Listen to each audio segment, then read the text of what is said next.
le prodige normatif de l'islam, le miracle, non pas scientifique, non pas rhétorique, mais le miracle normatif, le miracle de la loi islamique. La loi islamique serait en elle-même le témoin du caractère divin de l'islam et du Coran, qui est la première source de la charia et de la loi islamique, donc en islam. Alors, dans une précédente vidéo, j'ai mis en avant le fait que le prétendu miracle rhétorique n'en était pas un. Et dans une autre vidéo, j'ai également développé, explicité ce qu'on entendait par le terme sharia. Et ici, je vais m'intéresser vraiment à ce prétendu i'jaz, prodige, normatif. Quel est le postulat? Il s'agit de dire que finalement la charia, étant donné qu'elle est édictée par Dieu, par Allah, eh bien, elle incarne finalement la perfection divine. Elle serait stable, parfaite, non soumise au changement, et elle serait finalement là non pas pour aménager les intérêts et les affaires de l'homme, mais pour lui donner une orientation immuable d'une certaine manière. Contrairement au droit positif qui, lui, est un ensemble de règles transitoires, temporaires, établies pour une durée déterminée par une communauté pour répondre à ses propres besoins. Alors, quelles seraient les particularités de la charia? Premièrement, son caractère divin. Deuxièmement, sa moralité. Troisièmement, son réalisme. Quatrièmement, son humanité. Cinquièmement, son harmonie, sa cohérence. Et enfin, sixièmement, son exhaustivité. Je vais essayer de revenir sur chacun de ces points rapidement. Mais déjà, premier point, le caractère divin. Ici, ce n'est pas miraculeux. C'est une prétention, c'est une déclaration. On affirme, on déclare que la charia vient de Dieu, que le Coran, qui est la première source de cette charia, vient de Dieu. C'est une déclaration, c'est une prétention, ce n'est nullement une démonstration, une preuve, un miracle. C'est un aspect purement dogmatique qui va donc conférer à cette charia un respect, une sacralité que ceux qui adhèrent à cette thèse vont lui accorder, mais ce n'est qu'une prétention.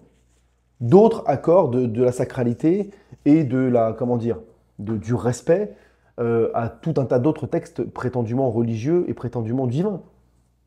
C'est pas propre au Coran, ça. C'est pas une particularité, une singularité de la charia. Toutes les lois prétendument divines ont été considérées comme absolument,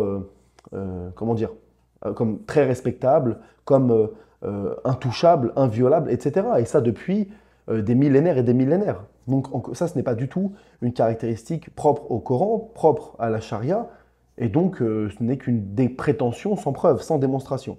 Ici, il n'y a donc pas de miracle du Coran, et en réalité, il en est de même pour la moralité. La charia se distinguerait par son observation de l'éthique dans tous les domaines, qui serait un fruit de son caractère divin.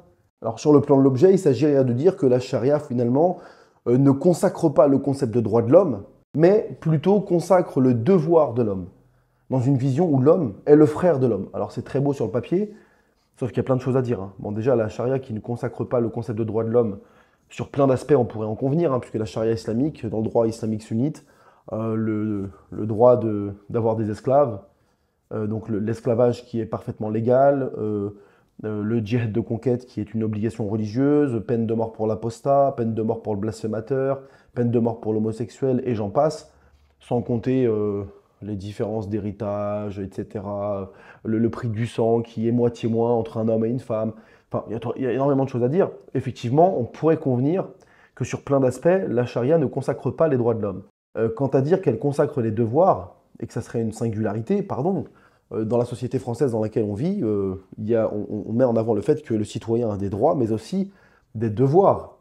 Donc, c'est pas propre du tout à la charia islamique de consacrer, de mettre en avant le fait qu'il y a des devoirs pour l'homme. Quant au fait de dire qu'il y aurait des devoirs pour l'homme dans une vision islamique où l'homme serait le frère de l'homme, ça peut interroger. Non, l'homme musulman est le frère de l'homme musulman. Oui, mais l'homme musulman, dans la charia islamique, je ne parle pas des individus, parce que les individus, des fois, peuvent se détacher de tout ça, mais dans l'idéologie de l'islam sunnite, l'homme musulman n'est absolument pas le frère de l'homme qui n'est pas musulman. L'homme libre n'est pas l'égal de l'homme esclave.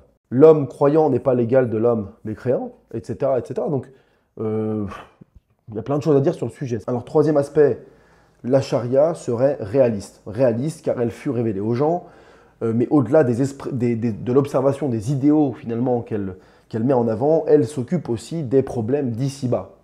Elle ne patauge pas dans un océan d'imagination. Elle ne patauge pas dans un idéal, finalement, d'irréalisme pur. Elle cherche à appliquer la justice et finalement à mettre en place des normes qui permettent la vie en société. Bah pardon, mais ça c'est pas propre, encore une fois, à la charia islamique. Toutes les lois qui sont mises en place dans des sociétés ont pour but d'avoir une influence sur la manière dont interagissent les membres de cette communauté, le membre de ces sociétés. Donc bon voilà, ici il n'y a pas de caractère miraculeux ou divin, encore une fois. Alors l'autre aspect, c'est l'humanité de la sharia. La sharia est humaine car elle fut mise en place pour et au service des hommes. Elle s'occupe de l'homme sous toutes ses dimensions, son corps, sa santé, donc le fait de prendre soin de sa santé, sa raison, son intellect, notamment par la quête du savoir qui est un devoir. La spiritualité, l'homme peut s'adresser à Dieu sans intermédiaire. On ne fait pas la promotion de l'athéisme, de l'absence de toute spiritualité, etc. Elle consacre également la fraternité en abolissant tous les facteurs de discrimination comme la race, la couleur, la caste. Encore une fois, il y a énormément de choses à dire là-dessus parce que c'est très fallacieux comme discours. Bon, déjà, le fait de dire que la loi islamique, l'idéologie de l'islam sunnite ne s'occupe de l'homme sous tous ses aspects, c'est pas propre à la charia islamique. C'est déjà bon, dans toutes les religions, qui plus est abrahamique, on va retrouver un petit peu la même chose. Donc ça, c'est pas une singularité de l'islam, de la charia et du Coran. Et puis même dans les législations classiques, si je reprends encore la société française, bah, en France, on a des lois, des associations, on a tout un système qui essaie de mettre en place des règles, une sensibilisation pour que les gens prennent soin de leur santé. On investit de l'argent dans les associations sportives, à l'école, pour que les jeunes pratiquent le sport. On essaye d'appeler à ce que les gens mangent de manière modérée, qu'ils fassent de l'activité régulièrement. Donc on met en place des choses là sur le sujet aussi pour inciter les gens à ça. De la même manière, l'éducation des populations, du plus jeune âge jusqu'à au moins 16, 17, 18 ans, voire plus, parce qu'on peut aller au-delà, bah ça aussi c'est quelque chose que l'on peut faire dans une société comme la France, par exemple, qui investit beaucoup dans l'éducation, dans l'instruction, dans l'enseignement supérieur, etc. Donc c'est pas quelque chose qui est propre à l'islam. Quant à la spiritualité, bah, dans un pays laïque, évidemment on ne va pas mettre en avant une spiritualité plus qu'une autre, mais on laisse les gens libres de leur conscience. On ne leur interdit pas, au contraire. On leur permet de construire leur lieu de culte.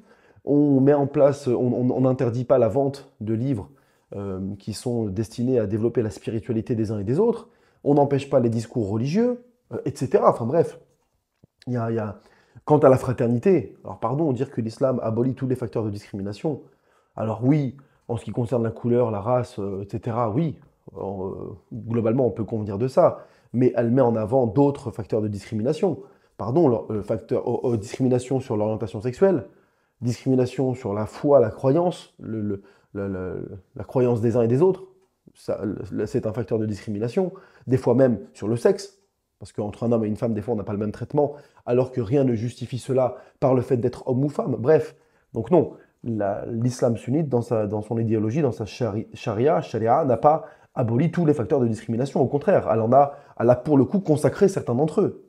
Elle a pour le coup permis que certains d'entre eux existent. D'accord? Donc quand on parle aussi d'harmonie, de cohérence, machin, bon, c'est un peu du blabla. Quant au sixième et dernier aspect, l'exhaustivité. L'exhaustivité, c'est-à-dire que la charia serait finalement une règle qui englobe tous les domaines de la vie. Alors là-dessus, c'est vrai, hein, la charia englobe tous les domaines de la vie, les adorations, les rites, adorations cultuelles, etc., la vie familiale, les transactions et échanges financiers, l'économie relative à la production, à la richesse, à la distribution, à la consommation, les sanctions pénales, les sanctions normatives mondaines, les procédures, les preuves, l'aspect constitutionnel, les relations internationales, bref, il y en a pour tout. Il y en a pour tout, dans tous les domaines. Mais ça, encore une fois, c'est pas propre à la charia. La législation du droit positif, elle aussi, traite tous ces domaines-là.